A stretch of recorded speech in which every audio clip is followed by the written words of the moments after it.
Yon, magandang araw po sa inyong lahat mga tol. Ngayon po ay February 12, 2026 at kahapon, lumikha na naman po ng ingay ito pong si Senator Robin Padilla. Talaga nga naman, kada magsasalita si Senator Robin Padilla, laging merong kontrobersiyang nakaakibat. Ano po ba yung kanyang sinabi? Bahagi po ito ng kanyang sinabi pero babasahin at papakinggan po natin sa balita ang kabuuan po niyan. Yung nakikita po ninyo sa thumbnail, bahagi po yan ng kanyang sinabi. Ang mga bata ngayon, you are weak. Kayo po ba ay sumasang-ayon sa sinabi na yan nitong si Robin Padilla? Pero ano ba ang konteksto nito? No? Pagkatapos po natin ihatid yung konteksto sa pamamagitan ng pagbabasa at panonood ng balita, kayo na po ang humusga kung tama po ba yung sinasabi na yan ni Senator Robin Padilla. Pero in response to that, may kakikita lamang ako na post mula sa isang kakamping at ito soplak na soplak dito. Ngayon ko lang nakita ito mga tol, hindi ko nga dapat ito isasama sa ating talakayan pero nung nagbabrowse ako ng Facebook, ngayon lang nakita ko to at natawa ako Kasi bakit ano nakalagay dito? Sabi nitong kakamping Facebook page or KKMPNK, Robin Padilla. Sabi nito hindi po ako nagsabi nito Sabi lang po dito sa Facebook page na binabasa natin. Robin Padilla, nung bata pa din kami, ay wala namang bobong senador Ngayon lang nagkaroon. Anak ng teteng, ang harsh naman ang comment na to. Uulitin ko yung sinabi Robin Padilla, nung bata pa din kami, ay wala namang bobong senador Ngayon lang nagkaroon. Meron po itong 1,800 shares mga tol. At more than 16,000 reactions, 1,000 comments, Kakaiba. Pero ano po ba yung nangyari kahapon? Meron po kasing committee na pinamumunuan itong si Senator Robin Padilla. At sa latest post niya nga, pinagtanggol at pinagmalaki niya yung committee na kanyang yung pagiging chairman niya sa committee na yan at pinagtanggol niya yung kanyang mga sinambit kahapon. At ito nga po yon, bahagi ng kanyang mga sinabi. Ang mga bata po ngayon, basahin ko po sad to say, huwag kayong magagalit sa akin pero pasensya na kayo. You are weak. Hindi kayo katulad noong panahon namin na hindi iyakin. Noong panahon namin, hindi uso yung salitang depresyon. Hindi ko nga alam yun Ngayon, batang maliit, sasabihin I'm depressed. Ito ngayon yung pumukaw ng atensyon ng napakaraming mga kababayan po natin. Kasi pwede niya namang sabihin ang mga bagay-bagay kung sa tingin niya makakatulong sa kanilang committee nang hindi na po nagsasambit ng mga ganitong partikular na kataga, lalong-lalo na sa mental health, no? Ang salitang depression po kasi, Senator Robin Padilla, hindi po ito biro. No? Kung sa tingin po ninyo, okay lang sa inyo yan, nung kabataan ninyo, pero marami pong dumadaan sa sitwasyon po na ito. At ang nakalulungkot po dyan, nauuwi pa nga po ito sa tragic na mga pangyayari. Ako, ayokong husgahan kung ano yung nangyari kahapon sa balita. Kasabay na kasabay po nito halos. Sa balita kahapon, merong isang graduating student sa huli na pag-alaman na tumalon ito mula po sa third story ng train station diyan po sa Fernando Hill. Fernando Station ba yon? No? Sa Quezon City. At kumalat yung dashcam video. Kitang-kita mo yung tao na bumabagsak na mabilis at may paparating na sasakyan naka-dashcam at rinig yung kalabog doon. Tapos nakita na lang natin sa mga balita, on the spot patay yung bata. No? Hindi ko alam kung depresyon ang dahilan nun. Pero ang pinakatiyak ako na depresyon ang dahilan ng pagpapakamatay yung nangyari sa anak ni Kuya Kim Atienza. Bata yon, Senator Robin Padilla. Dumaan yun sa depresyon. Naisip niyo po ba yon bago niyo sabihin ito?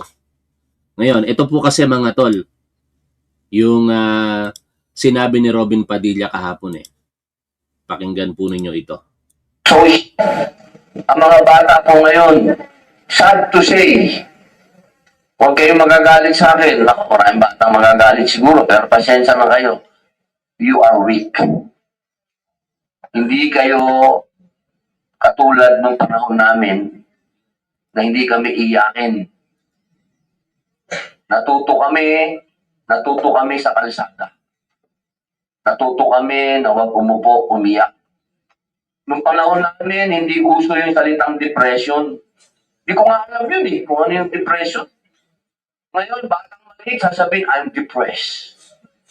Magulo. Ito po yung... Ito yung konteksto kung bakit nasabi yan ni Senator Robin Padilla. Pero, uulitin ko yung sinabi ko kanina, Senator Robin Padilla. Maganda yung layunin mo kung tutuusin eh. No? Maganda yung layunin mo dito. Ang problema lamang, sa layunin mong maganda, mali yung naging kaparaanan mo ng paghahatid nito para sa kaalaman ng publiko. Ito, panoorin po natin, pakinggan po natin yung kabuuan ng video. Baka sabihin ni Senator Robin Padilla, pinili nyo lamang yung bahagi ng sinabi ko, tapos pinalalabas nyo ng masama ako, mali ako. Pero, wala Senator Robin Padilla eh. Kasi, sinabi mo pa rin eh. Kung hindi mo sinabi, baka hinangaan ka pa ng tao dito eh. Children's Safety in Social Media Act. Ito po ay napakahalaga. Dahil narinig nyo po kanina, nabanggit na po ni Senator Idol Raffy Tulfo, yung mga patungkol po sa mga bata na nasa cyberbullying at yung iba, meron na po siyang nabanggit na 7 bata na Di ba maganda naman yung layunin? Ibig sabihin, nag-a-advokasya sila na somehow, sa pamamagitan ng hearing na ito, ma-prevent yung mga cyberbullying, maiwasan yung mga hindi magagandang pangyayari. Kaso lang, wala eh. Iba yung kaparaanan ni Senator Robin Padilla. I do not know kung tama bang termino yung masyadong radikal. makamatay, pero mas marami pa po doon. At hindi lang po yan. Marami na pong mga bansa na sa kanilang palagay ay hindi na po nakakatulong ang social media sa mga batang ito. Nandiyan po ang bansang Australia, France, Italy, Malaysia, ang mga Scandinavian nation. Ito po, mga mahal kong kababayan, ito mga bansa na ito, mayayaman na bansa ito, ang mga progresibo. Ang iba dyan, leaning left pa. Ibig sabihin, alam nyo, pag sinabing leaning left, mga rights, mahilig sila sa rights. Child rights, human rights, sabihin nyo ng anong rights. Pero sila mismo, sa mga bansang yan, naniniwala sila na dapat magkaroon ng disiplina, kailangan magkaroon ng batas, kailangan magkaroon ng tinatawag nating regulation sa paggamit ng mga bata ng... O dyan, umaagree ako. Wala namang problema sa sinasabi mo na yan, Senator Robin Padilla. Maganda yan eh. No? Kasi sa totoo lang, hindi na rin maganda ngayon yung so much attention na ibibigay ng mga kabataan sa social media.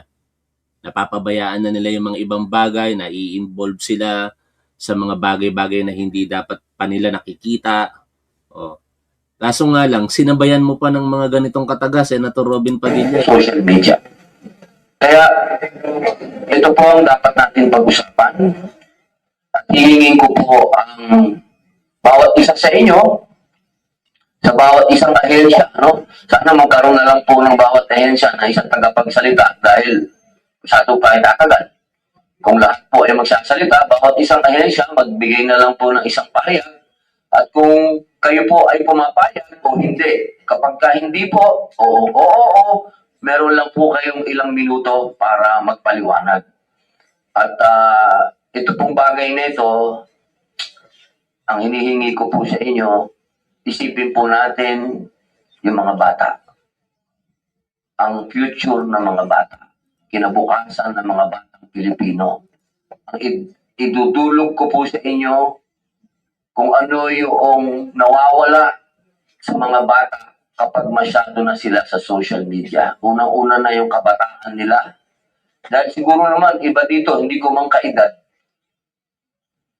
Naranasan nyo yung panahon ng 90s, 80s, na tayo yung mga naglalaro pa sa kalsada. Dito na nagkaroon ng problema. Nung binubuhat mo na yung sarili mo at iko-compare mo na yung sarili mo sa iba. Yan ang problema, Senator Robin Padilla. Senador ka ng Pilipinas, tingnan mo dapat yung mas malawak na sitwasyon. Huwag mong gamitin ang karanasan mo kung ano man yan para sa ikakasama o ikakasama ng loob ng damdamin, no, ng kapwa mo Pilipino. Kasi dito sa sinabi mo na to, Senator Robin Padilla, pretty sure ako may mga tatamaan dito masasaktan. I'm sure masasaktan dito si Kim Atienza, yung ama ng nagpakamatay na kilalang personalidad sa TikTok. No?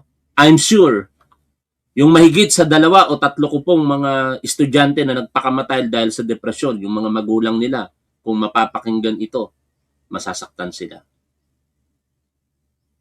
Hindi mo ba naisip yun, Senator Robin Padilla, bago mo sambitin ang mga kataga dito? Sada tayo'y masaya pa, alam pa natin kung ano ang camping, alam pa natin kung ano yung pakikipagkaibigan, alam pa natin kung ano ang kalsada. Ang mga bata po ngayon, sad to say, huwag kayong magagalit sa akin. Ako, maraming bata magagalit siguro, pero pasensya na kayo. Dito na nagkaroon ng problema. Ang ganda ng mga sinabi niya, sa totoo lang mga tol, nung una eh. Ako'y sumasang-ayon, to be honest with you, doon sa mga una niyang sinabi na dapat ma-regulate ang paggamit ng mga kabataan sa social media para maiwasan ang cyberbullying, bla bla bla. Kaso lang, dinagdag niya ito. Kayo, you are weak. Hindi kayo katulad ng panahon namin na hindi kami iyakin. Natuto kami sa kalsada. Natuto kami na huwag umupo, umiyak. Nung panahon namin, hindi uso yung salitang depression. Hindi ko nga alam yun eh, kung ano yung depression. Ngayon, batang maliit, sasabihin, I'm depressed. Magulo. Kaya sana po, pag-usapan po natin ito. Parang masyado maliit para sa kanya ang salitang depresyon. Ano? Hindi ko nga alam kung ano yung salitang depresyon. O, doon tayo nagkaroon ng problema, Senator Robin Padilla. Kaya ngayon, kung ano-anong meme tuloy ang lumalabas sa iyo, katulad nito, di ba? Sabi mo kasi, uulitin natin ha, nung panahon ninyo, hindi kayo iyakin eh. Ngayon, sad to say, huwag kayong magagalit sa akin. Ako, maraming batang magagalit siguro, pero pasensya na kayo. You are weak. Hindi kayo katulad ng panahon namin na hindi kami iyakin. Natuto kami sa kalsada. Natuto kami na huwag umupo, umiyak. Nung panahon namin, hindi uso yung salitang depression. Hindi ko nga alam yun eh, kung ano yung depression. Ngayon, batang maliit, sasabihin, I'm depressed. Magulo. Kaya sana po, pag-usapan po natin ito. Papasalamat po ako sa komite sa pagsasagaw. Ito na, inaasar ka tuloy ngayon ng netizen. No? Hindi iyakin eh. Ikaw mismo nagpapatunay. Ako, aaminin ko sa inyo, mga tol, alam na yung misis yan, iyakin ako. But it doesn't mean na weak ako. Sa dinami-dami ng pinagdaanan ko sa buhay, siguro naman patunay na hindi ako weak. Pero iyakin ako. At hindi ko kinakahiyang iyakin ako, mga tol.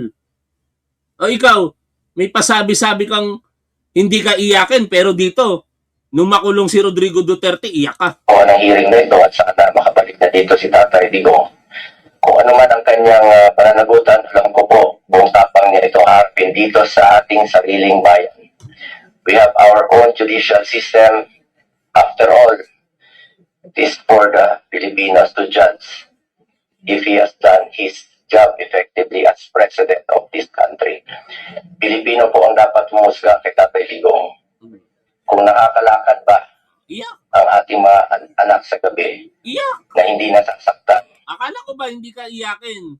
Senator Robin Padilla, ano yon? double standard. Pagka sa iba, iyakin sila. Pag sa'yo, hindi ka iyakin, pero nakikita naman na iyakin ka din pala. Pero wala naman sa aking issue yung iyakin, Senator Robin Padilla. Hindi issue sa akin ang pagiging iyakin. Dahil ako mismo iyakin ako. Mababa ang luha ko. Mabilis tumulo ang luha ko. But it doesn't mean na weak ako, naduwag ako. Kaya ko makipagbarilan ng harapan, napatunayan ko na yan ng ilang beses. Senator Robin Padilla. Ha? Kaya ko makipagpanuntukan, harap-harapan. Napatunayan ko na yan. Ha? Kaso lang, black eye yung mukha ko. Ang galing nung kasuntuhan ko yung mga bata kami. Nakipagpanuntukan ako ng mga bata kami sa kababata ko. Ang galing makipagsuntukan, talo ako eh. Iyak ako eh. Kaya yung issue ng pagiging iyakin, Senator Robin Padilla, hindi yan problema sa akin. Ang naging problema sa akin yung pagsasabi mo tungkol sa depresyon.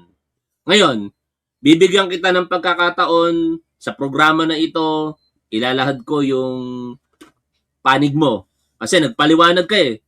Pinagtatanggol mo syempre sarili mo dahil talagang nag-backlash from public yung statement mo na yun eh. Ang daming mga pumuna sa iyo, ang daming mga nagalit sa iyo, perhaps baka majority ng mga kabataan ngayon galit sa iyo, Senator Robin Padilla. O ito ito yung sagot niya diyan sa issue na yan. Pinost niya po ito kahapon o kagabi. Sabi ni Senator Robin Padilla, babasahin ko po sa inyo, may punto rin naman siya. No? Pero uulitin ko, Senator Robin Padilla, wag mong gamitin ng salitang depresyon para lamang maipakita mo sa publiko kung ano yung layunin mo na maganda. May tatamaan at tatamaan ka kasi dyan. Use your common sense. Hindi ka naman bobo. Nagtatalo nga kami ng kapatid ko kagabi, nagkukwentuhan kami. Sabi ko sa kanya, Tol, alam mo, hindi bobo si Robin Padilla eh. No? Kaso lang nagiging kulay Duterte kaya nagkakaganito eh. Siyempre, paniniwala ko naman yon, paniniwala ng kapatid ko, wala akong magagawa doon. Senator Robin Padilla, bobo tingin niya sa iyo eh. Ito na, basahin ko na. Ako ang chairman ng Public Information at Mass Media. Tintikas Pwede bang palitan ka na lamang dyan? Mandato ko ang maging totoo sa taong bayan at waging maging plastic o mapagkunwari sa mga sinasabi ko dahil yun ang katotohanan. Nandun na tayo, Senator Robin Padilla. No? Pero kung sinasabi mong para magsabi ng katotohanan, wag magkunwari, kaya mo bang sabihin na mamamatay tao si Rodrigo Duterte? Senator Robin Padilla, katotohanan yon. Kaya mo bang sabihin na ang iniidolo mo si Inday Sara Duterte, ang utak mamamatay tao?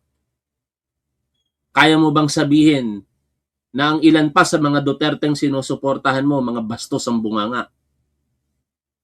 Kung nagsasabi ka talaga ng katotohanan, pero hindi mo magagawa yon kasi Duterte ang pinag-uusapan.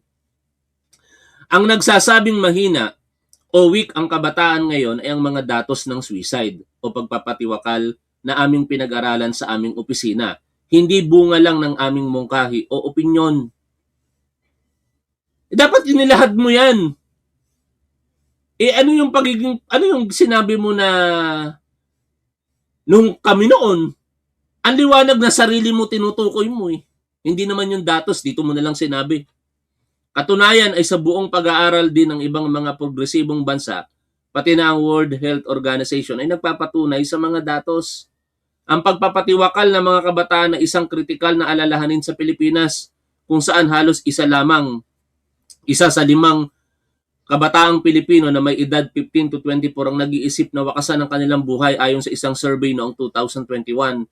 Ang mga pagtatangkang magpapakamatay sa mga kabataan ay tumaas sa 7.5% noong 2021 mula sa 3% noong 2013. Isang 150% na pagtaas. Bukod pa rito, humigit kumulang 46% ng kabuang mga kaso ng pagpapakamatay na naitala mula noong 2010 ay mula sa mga kabataan 10 hanggang 35 taong gulang. Kaya kung nais nyo makatulong sa issue na ito ng mga kabataan, do something about it and stop talking about me. Act on the data, not act on my statement. Harapin nyo ang mga nangyayari sa ating kabataan, hindi ako. Matanda na ako. And that's the problem, Senator Robin Padilla. matanda ka na, binabalikan mo ang kabataan mo at ikinukumpara mo ang kabataan mo sa kabataan ngayon na sila'y mahina and worse, ginamit mo ang salitang depresyon na sa panahon mo hindi mo alam yon. Yon ang problema, Senator Robin Padilla. Hindi itong mga pinagsasasabi mo na mga datos. Itong mga datos na ito, instead na ganito ang sinabi mo, Ang mga bata po ngayon, di ba? sad to say, Dapat yung mga datos ang sinabi mo eh. Hindi ito. huwag kayong magagalit sa akin. Ako, maraming batang magagalit siguro, pero pasensya na kayo. You are weak. Hindi kayo katulad nung panahon namin na hindi kami iyakin. Dapat mo pa bang sabihin yan? Sana sinabi mo yung mga sinabi mo dito sa post mo eh. No? Yung datos. Iba eh. Tapos mamaliitin mo pa ang salitang depresyon. Natuto kami sa kalsada. Natuto kami na huwag umupo, umiyak. Nung panahon namin, hindi uso yung salitang depression. Yun ang problema. Hindi ko nga alam yun eh. Kung ano yung Yun ang problema, Senator Robin Padilla. Kung hindi mo sinabi ang mga katagang yan, walang ganitong topic si Top 1, walang ganitong mga pagpuna sa iyo ng iba't ibang personalidad dito sa social media. Robin Padilla, uulitin ko lamang yung post ng KKMK ha. Robin Padilla, nung bata pa din kami ay wala namang bobong senador. Ngayon lang nagkaroon. Wala sanang ganyan, Senator Robin Padilla. At hindi ka rin i-call out nitong isang social media personality. Sabi niya, noong panahon po kasi ninyo, maraming mga tao, partikular na ang kabataan ang natatakot na magsabi. Sabi nitong si Rian Portugues. At merong isang personalidad na kilala po natin dito sa ating programa dahil naging bisita po natin na dumanas po ng depresyon.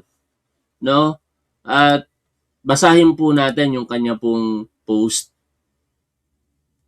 Basahin po natin itong post ni Attorney Reyes Del Rosario. No? Sabi po dito ni Attorney Reyes Del Rosario, mawalang galang na po, Senator Robin Padilla. As someone diagnosed with clinical depression and generalized anxiety disorder, and as someone who actively advocates for mental health awareness, I take offense. Nasasaktan si Attorney Del Rosario dito. Kasi siya mismo dumanas ng depression eh. Ako sa totoo lang, hindi ako na-diagnose ng depression, pero alam ko sa sarili ko na for how many years, depressed na depressed ako. Alam ng pamilya ko yung mga pinagdaanan ko. Siguro kung ako yung weak, baka nagawa ko na yung mga bagay-bagay na nangyari sa iba. No? At doon ako nagpapasalamat kasi marunong akong umiyak, Senator Robin Padilla. Dahil sa pag-iyak ko, nababawasan yung sama ng loob ko, yung bigat ng nararamdaman ko. Kaya wag mong maliitin ang mga iyaking mga kabataan ngayon at tatawagin mo silang weak. For that, higit sa lahat, gagamitin mo ang salitang depresyon na parang wala lang sa'yo. Parang wala lang eh. Napaka-insensitive. Di ba? Nung kabataan ko, hindi ko nga alam yung salitang depresyon. Anak ko ng teteng naman na yan. Palibasa, laki ka sa yaman eh. Hindi mo nararamdaman siguro yung iba't ibang faktor kung bakit nade-depress ang tao. At may mga mayayaman din na sa kabila ng yaman nila, nakakaranas pa rin ng depresyon. Ibig sabihin, Senator Robin Padilla, mental health ang pinag-uusapan dito. Ang depresyon ay hindi salita lamang. Ito ay isang sakit na hindi dapat minamaliit ng kahit sino, lalong-lalo na ng isang senador ng Republika ng Pilipinas. Mental health is not a trend. Hindi ito basta na lang inimbento ng mga Gen Z recently. Hindi ito arte.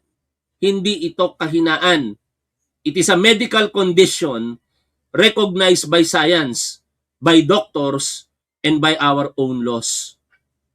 The Mental Health Act exists because depression, anxiety, and other disorders are real. They affect brain chemistry. They impair daily functioning. They destroy lives when left untreated. Nauunawaan mo ba yon, Senator Robin Padilla? Kaya wag mong mamaliitin ang depresyon. The fact that the word depression was not commonly used before does not mean people did not suffer. It only means many suffered in silence. Many were labeled mahina, katulad mo, Robin Padilla, nagsasalita na weak ang mga kabataan ngayon. Hindi nakasama sa sinabi ni Attorney Reyes del Rosario, baka ma-misinterpret niyo ako mga tol. O, ituloy ko yung sinasabi ni Attorney Reyes dito. Dramatic or walang grit. Some tried to seek help but were shunned. Some never got help. Some never survived. Today's youth are not weaker. They are more informed. They are more willing to speak up. And that is progress towards understanding, not decline. When a child says, I'm depressed, the response should not be comparison with a tougher past. Nagtataka kasi ako dito kay Senator Robin Padilla, mga tol, bakit kailangan niya pang banggitin ang kanyang nakaraan? Bakit kailangan niyang ikumpara ang kanyang sarili sa iba? Para lamang dito sa hearing na ito. Do not tell them, kami nga dati eh. The response should be assessment, support, and access to care. And I suggest, Senator Robin Padilla, instead na nagdadadaldal ka dito sa Senado ng mga ganitong kataga, na mahina ang mga kabataan, sa panahon mo, hindi mo alam ang salitang depresyon, ito ipakalat mo yung mga datos ng pinagbabanggit mo dito sa iyong Facebook page. Ano yun? Saka mo lamang ito naisip nung tumanggap ka na ng backlash from public? Kung ito kagad sinabi mo, instead dito sa mga pinagsasabi mong mahina ang kabataan, baka nakatanggap ka pa ng suporta sa publiko. Hindi ka umaani ngayon ng kung ano-anong mga criticism. We cannot keep glorifying emotional suppression as strength. Real strength is admitting that you need help, facing your illness, seeking treatment, and continuing to function despite it. When leaders dismiss mental health struggles, they do not toughen the youth. They silence them. And silence in matters like this cost lives. At napatunayan na natin ito sa napakaraming pagkakataon, Senator Robin Padilla. Kaya wag mo pong mamaliitin ang mga bagay-bagay katulad po ng depresyon, no? Ito, may napakahabang post dito si Nutriban Republic regarding dito sa statement nitong si Senator Robin Padilla. Sabi nitong si Nutriban Republic, isang Facebook page po ito na mahigit sa 600,000 followers na tinarget din ni Senator Dante Marcoleta. Para sa kabataan, kapag may leader na nagsabing you are weak, kung may public official o leader man na magsabi sa inyo na you are weak dahil marunong kayong magsabi ng I'm depressed, malinaw ito, hindi kahinaan ng pag-amin. Sana madidinig nyo ito, mga kabataan, ano? Kahinaan ng pagbaliwala sa siyensya, batas at datos. At bago pa may magbintang na ginagawang excuse ang depresyon, linawin natin, recognizing a mental health condition is not the same as surrendering to it. Seeking help is not avoiding responsibility. In fact, it is taking responsibility for your well-being. Kapag may nagsabing hindi uso noon ang depresyon, hindi ko nga alam yun, tandaan nyo ito. Bago pa natuklasan ng siyensya ang germs at bakterya, hindi ibig sabihin na immune ang mga tao sa impeksyon. May sakit pa rin, namamatay pa rin, undiagnosed lang. Ang kawalan ng vocabulary ay hindi kawalan ng kondisyon, ganoon din sa depresyon. Ang hindi pag-alam sa termino noon ay hindi ebidensya na wala ito. Ibig sabihin lang, maraming nagdusa ng tahimik. Walang salita, walang access, walang ligtas na espasyo para humingi ng tulong. Ignorance is never a cure. Silence is never proof of strength. At dito pumapasok ang generational trauma. Maraming pamilya ang may linyang paulit-ulit. Tumahimik ka. Huwag kang umiyak. Ang arte mo, mas mabigat pinagdadaanan namin. May lolo na galing sa digmaan na hindi kailanman nagkwento kung bakit siya madaling magalit. May lola na lumaki sa kahirapan na hindi natutong magsabi ng pagod na ako. May tatay na pinalaki sa sinturon at sermon kaya ang alam na lengguwahe ng authority ay sigaw. May nanay na buong buhay nagtiis kaya ang tingin sa paghingi ng tulong ay kahinaan. Hindi sila masama. Marami sa kanila survivors. Pero ang survival mode na minana natin minsan nagiging trauma na pinapasa. Kapag ang isang bata ay lumaking bawal umiyak, matuto siyang magtago. Kapag ang isang teenager ay sinabihang drama lang yan, matututo siyang manahimik. Kapag ang isang anak ay palaging kinukumpara sa kami noon, matututo siyang magduda sa sariling nararamdaman. That is how trauma becomes culture. Hindi lahat ng sugat ay nakikita. May mga pamilya na maayos tingnan sa labas, pero sa loob, puro supresyon. May mga bahay na walang sigawan, pero puno ng emotional distance. May mga magulang na hindi marunong mag-sorry dahil hindi rin sila nasabihan noon. At kapag ang isang kabataan ngayon ay nagsasabing I'm depressed, hindi lang sarili niyang pagod ang dala niya. O hindi lang sarili niyang pagod ang dala niya. Minsan, dala niya ang decades ng hindi napag-usapan sa pamilya.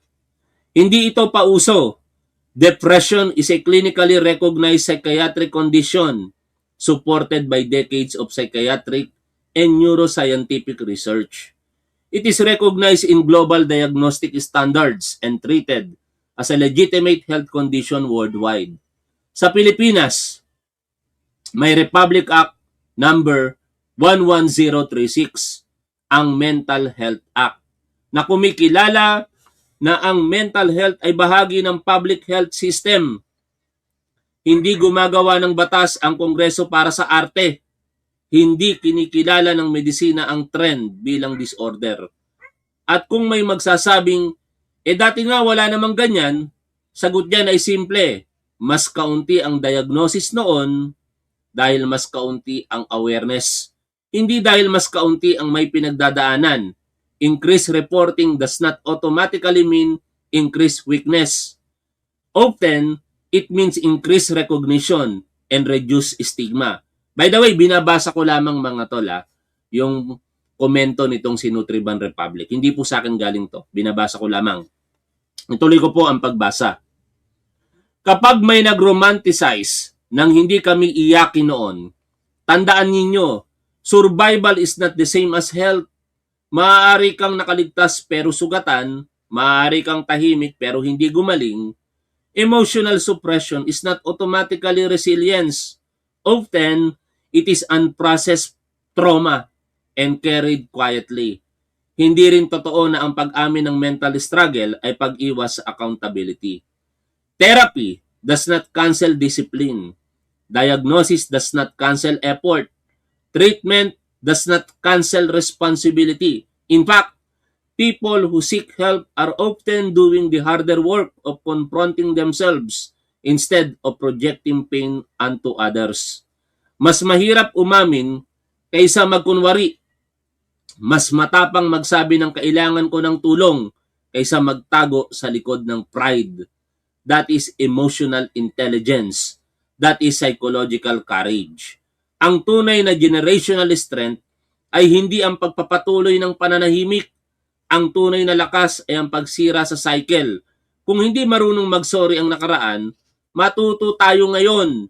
Kung hindi marunong magpahinga ang nauna, matuto tayong huminto. Kung hindi sila nabigyan ng safe space, tayo ang gumawa.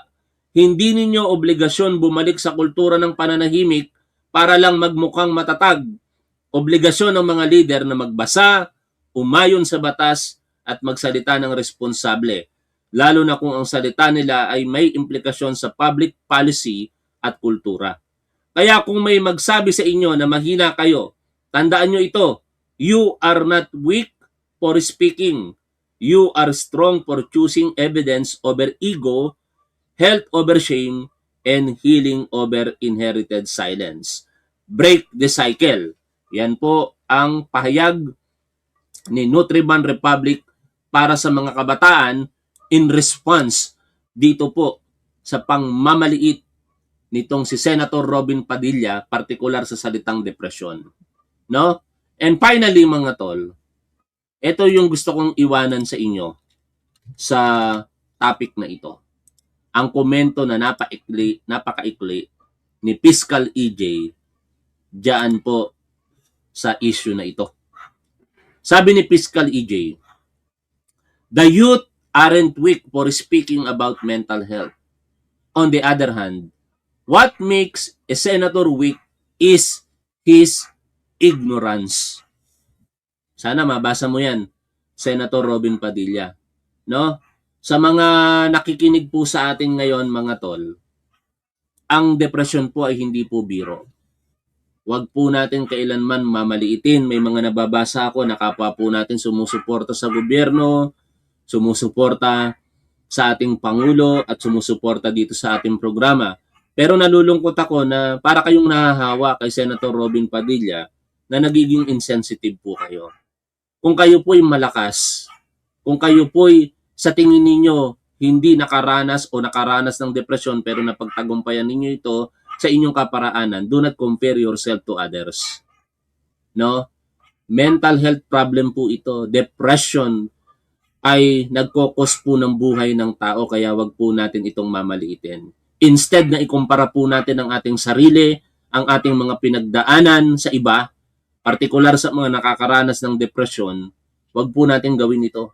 Mas maigi pang manahimik po tayo, mas makakatulong tayo sa kanila.